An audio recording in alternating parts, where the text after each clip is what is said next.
یہ رمضان جو ہے بالکل کرناٹک کے لیے اچھا ہے. جس طرح رمضان میں تمام شیاطین کو اللہ بند کرتا ہے تو اسی ٹائم پر جو ہے وقف بورڈ کا الیکشن بھی ہوا ہے. جتنے شیاطین تھے اس مہینے کی برکت سے پورے کے پورے بند ہوئے. جس دن سجادہ صاحب علی بابا کا الیکشن قلعے میں اترا تھا اس دن کہا تھا یہ ممبر نہیں بلکہ چیئرمین کے لیے لڑ رہے ہیں. ان کو چیئرمین بننا ہے اس لیے ان کو ممبرشپ کے الیکشن کے لیے لڑایا جا رہا ہے. نامنیٹ ہو کے بھی آ سکتے تھے وہ، لیکن ہم لوگوں نے خود علی بابا نے فیصلہ کیا کہ نہیں، عوام کی طرف سے چن کے آئے اور چن کے آئے. الیکشن جو ہے ہوا اور وہ صدر ہوئے تو میں ان کو مبارکباد دیتا ہوں. وہ عہدہ وہ سنبھالے ہیں.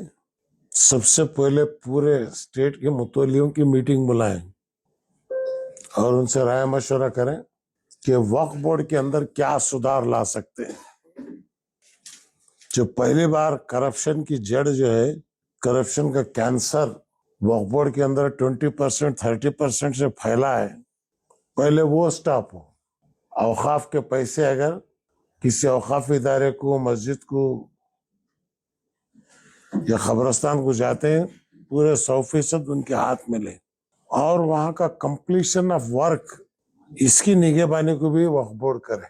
صرف پیسے دینا نہیں ہے، پیسے دینے کے بعد کیا وہ پیسہ وہاں پہ استعمال ہوا ہے یا نہیں، اس کی اکاؤنٹیبلٹی بھی لینا بہت ضروری ہے. نمبر 2، جتنے ڈسٹرکٹ وقف کمیٹیز بنے، میں خود اسٹیٹ چیئرمین صاحب علی بابا حافظ قرآن ہے، نیک انسان ہے.